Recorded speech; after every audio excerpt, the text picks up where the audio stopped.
ক্ষমতার হাতবদল নাকি নতুন এক মহা ষড়যন্ত্র? আপনারা যা দেখছেন বাস্তবে কি তাই ঘটছে, নাকি পর্দার আড়ালে এমন এক মাস্টার প্ল্যান কষা হয়েছে যা শুনলে আপনার রাতের ঘুম হারাম হয়ে যাবে? নির্বাচন শেষ, সরকার গঠন হয়ে গেছে, বাইরে থেকে দেখলে মনে হবে দেশে এখন চরম শান্তি। কিন্তু একটু গভীরভাবে চিন্তা করুন, এই অতিরিক্ত নীরবতা কি কোনো ভয়ঙ্কর ঝড়ের পূর্বাভাস নয়? বাংলাদেশের রাজনীতিতে এমন কিছু ঘটতে যাচ্ছে যার জন্য হয়তো কেউই প্রস্তুত নয়। আজকে আমরা এমন কিছু গোপন সমীকরণ মেলাবো যা জানার পর বর্তমান রাজনীতি নিয়ে আপনার পুরো ধারণাই পাল্টে যাবে। ত্রয়োদশ জাতীয় সংসদ নির্বাচনের পর আমরা কি দেখলাম?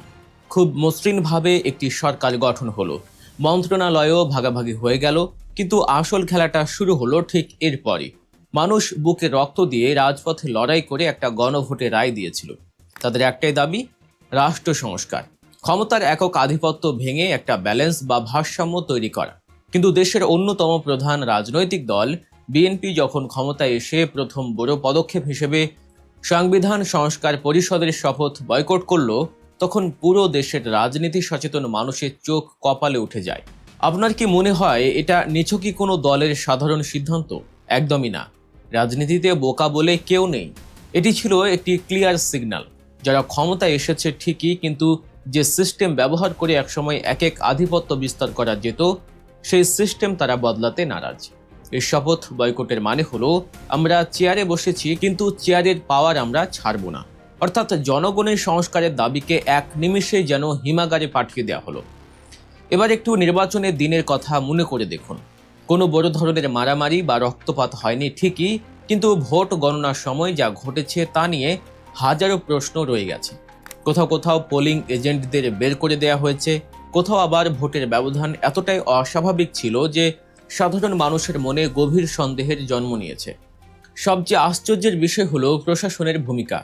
এত অভিযোগ, এত কানাঘুষা, অথচ প্রশাসন একেবারে নিশ্চুপ, যেন কিছুই হয়নি। এই যে প্রশাসনের হিসাব করা নীরবতা, এটা কি প্রমাণ করে না যে নির্বাচনের ফল আগে থেকেই কোথাও লেখা হয়ে গিয়েছিল? এবার আসা যাক রাজনীতির মাঠের আসল উত্তাপের দিকে।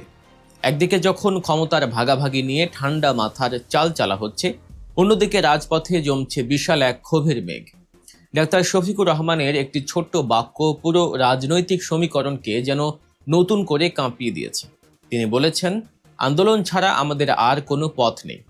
একটু ভেবে দেখুন, মাত্র তো একটা নির্বাচন শেষ হলো, এখনই কেন এমন কথা? কারণ মাঠে থাকা দলগুলো এবং 11 দলীয় জোট খুব ভালো করেই বুঝে গেছে যে প্রাতিষ্ঠানিক উপায়ে বা সংসদে বসে কোনো দাবি আর আদায় করা সম্ভব নয়।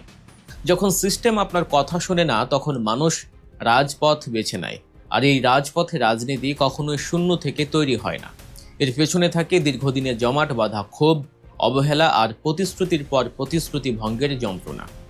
রাজনৈতিক বিশ্লেষকরা স্পষ্ট বলছেন, আগামী কয়েকদিনের মধ্যে দেশের বড় বড় শহরগুলোতে বিশাল বিক্ষোভের ডাক আসতে পারে। আর যদি সেটা হয়, তবে এবারের লড়াইটা হবে সংসদ বনাম রাজপথের। একদিকে থাকবে গদিতে বসা সরকার, যারা বলবে সবকিছু নিয়ম মেনেই হচ্ছে, আর অন্যদিকে থাকবে রাজপথের বিরোধী শক্তি, যারা জনগণের কণ্ঠ রোধ করার অভিযোগ তুলবে। কিন্তু এসবের চেয়েও ভয়ঙ্কর একটা গুঞ্জন এখন রাজনৈতিক মহলে বাতাসে ভাসছে, আর তা হলো ভারত ফ্যাক্টর। হঠাৎ করেই বাজারে এই আলোচনা কেন তুঙ্গে যে তারেক রহমান এবং ভারতের মধ্যে এক ধরনের অলিখিত বা নীরব বোঝাপড়া হয়ে গেছে? রাজনীতিতে তো ধোঁয়া ছাড়া আগুন জ্বলে না। এর পেছনে বাস্তব ভিত্তি কতটুকু? ইতিহাস ঘাঁটলে দেখা যায়, এই অঞ্চল কোনো বড় রাজনৈতিক পরিবর্তন বাইরের শক্তির ইশারা ছাড়া কখনোই ঘটেনি। আর এই গুঞ্জনের পালে সবচেয়ে বেশি হাওয়া লেগেছে যখন দেখা গেল নির্বাচনের পরপরই দেশের বিভিন্ন প্রান্তে হঠাৎ করেই আওয়ামী লীগের অফিসগুলো আবারও খুলতে শুরু করেছে। দলটির নেতাকর্মীরা যারা এতদিন আত্মগোপনে ছিল, তারা আবারও সক্রিয় হচ্ছে। আপনার কি মনে হয় এটা এমনি এমনি হচ্ছে? রাজনীতিতে কোনো দল এত দ্রুত মাটি ফুঁড়ে বের হয়ে আসতে পারে না যদি না ওপর থেকে বা পেছন থেকে কোনো শক্তিশালী ইশারা বা সিগন্যাল থাকে। তাহলে কি শেখ হাসিনাকে দেশে ফিরিয়ে আনার কোনো গভীর ষড়যন্ত্র বা মাস্টার প্ল্যান চলছে? রাজনীতিতে একটি কথা খুব প্রচলিত, সবচেয়ে সফল কৌশল হলো বিরোধী দলকে পুরোপুরি ধ্বংস না করে তাকে নিজেদের নিয়ন্ত্রণে বাঁচিয়ে রাখা। একটি নিয়ন্ত্রিত বিরোধী দল থাকলে আন্তর্জাতিক মহলের কাছে যেমন গণতন্ত্রের শো অফ করা যায়, তেমনি নিজের প্রয়োজন মতো তাদের ব্যবহারও করা যায়। তারেক রহমান কি তাহলে সেই একক ক্ষমতা ঝুঁকি এড়াতে একটি ম্যানেজেবল অপোজিশন বা নিয়ন্ত্রিত বিরোধী দল তৈরির পথে হাঁটছেন? যদি তাই হয় তবে এটি শুধু রাজনীতির খেলা নয়, এটি কোটি কোটি সাধারণ মানুষের রায়ের সাথে এক চরম প্রতারণা। আজকে বাংলাদেশের পরিস্থিতি এমন এক জায়গায় এসে দাঁড়িয়েছে যাকে বলা যায় একটি বারুদের স্তূপ। একদিকে সংস্কারের দাবিতে পাশ কাটিয়ে পুরনো সিস্টেমে দেশ চালানোর চেষ্টা, অন্যদিকে ভারত ফ্যাক্টর আর আওয়ামী লীগের রহস্যময় প্রত্যাবর্তন। আর এই সব কিছুর মাঝে পিষ্ট হচ্ছে সাধারণ মানুষ। দেশের মানুষ চেয়েছিল একটা নতুন বাংলাদেশ, একটা নতুন কাঠামো, কিন্তু তারা দেখছে বোতলের গায়ে নতুন লেবেল লাগানো হলেও ভেতরের মদ সেই পুরনোই রয়ে গেছে। সিস্টেম যদি না বদলায় তবে ক্ষমতা যার হাতেই যাক না কেন, জনগণের ভাগ্যের কোনো পরিবর্তন হবে না। ইতিহাস বারবার প্রমাণ করেছে, জনগণের আশার বেলুন যখন ফুটো হয়ে যায় তখন তারা আর নীরবে ঘরে বসে থাকে না। জুলাইয়ের সেই রক্তাক্ত স্মৃতি এখনও দেশের মানুষের মনে দগদগে। সে সময় মানুষ দেখিয়ে দিয়েছে দেওয়ালে পিঠ থেকে গেলে তারা কি করতে পারে। আজ যখন তারা দেখছে তাদের কাঙ্ক্ষিত পরিবর্তন হাইজ্যাক হয়ে যাচ্ছে, তখন এই গুমোট নীরবতা যে কোনো সময় এক ভয়ঙ্কর বিস্ফোরণে রূপ নিতে পারে। আগামী দিনে রাজনীতি কি শুধু সংসদের এসি রুমে সীমাবদ্ধ থাকবে, নাকি আবারও রাজপথ রঞ্জিত হবে নতুন কোনো আন্দোলনে? বাংলাদেশ এক অজানা গন্তব্যের দিকে ছুটছে। এই দমবন্ধ করা পরিস্থিতির শেষ কোথায় তা হয়তো সময়ই বলে দেবে।